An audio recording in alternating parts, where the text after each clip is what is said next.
Today we will be discussing matrices in details. So let's get started.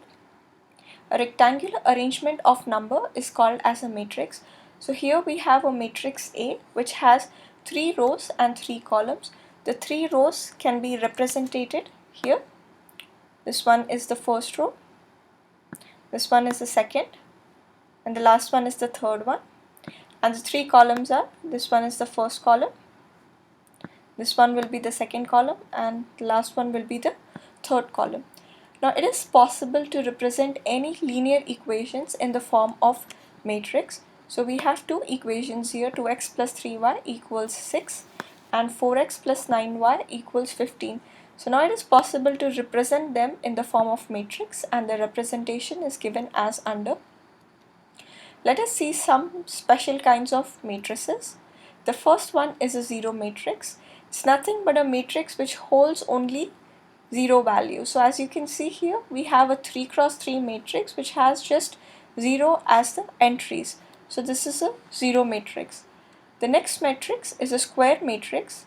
The square matrix is one in which the number of rows equals the number of columns. Alright, so here we have a 3 cross 3 matrix and the number of rows equals the number of columns. Now when we are talking about square matrix, there are certain important properties that we need to know and certain different subsections under square matrix that we should know about. Alright, so the first important concept here to understand will be the principal diagonal.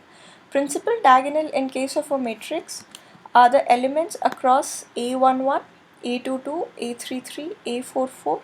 It depends on the dimensionality of the matrix being taken into consideration. Here I just have a 4 cross 4 matrix, so that is why I have entries across A44. If I had a matrix which was 5 on 5, so I would have another entry somewhere here which would have been A55, and that would also constitute the part of the main diagonal. This is also called as the principal diagonal of a matrix. The second important concept is a diagonal matrix. So here we have a diagonal matrix J where all the entries other than the diagonal ones, so in the diagonal we have non-zero entries 1, 2, 4, 4, and rest all the other entries have actually zero value. So this is called as a diagonal matrix. Coming back, so the next one now is an identity matrix. An identity matrix represented by capital I is one in which across the principal diagonal we just have 1 and rest all the entries are 0. So across the principal diagonal all the entries are 1 and then rest everything else is a 0. The next matrix is a scalar matrix.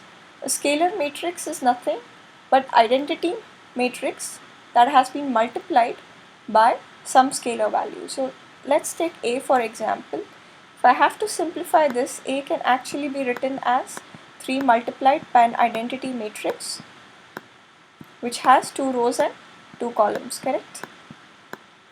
And then similarly B can be represented as an identity matrix with 3 rows and 3 columns multiplied by 5. So when you actually multiply an identity matrix with a scalar value, it becomes a scalar matrix. For now it seems pretty obvious, but it has a lot of applications in machine learning and artificial intelligence that we will discuss eventually.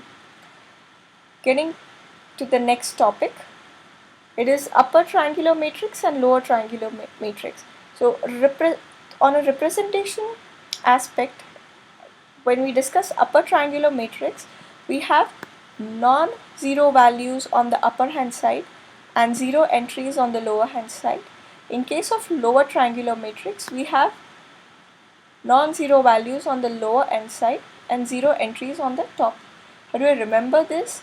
Upper triangle, so the upper entries should not have null values. Lower triangle, so the lower side of the matrix shouldn't have null values.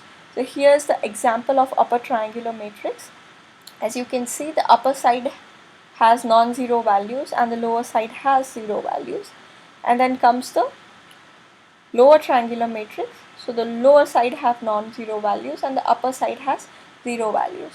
So that's pretty much it for this session. If you need to get in touch with me or if you have any questions, feel free to do so on the website. And thank you so much.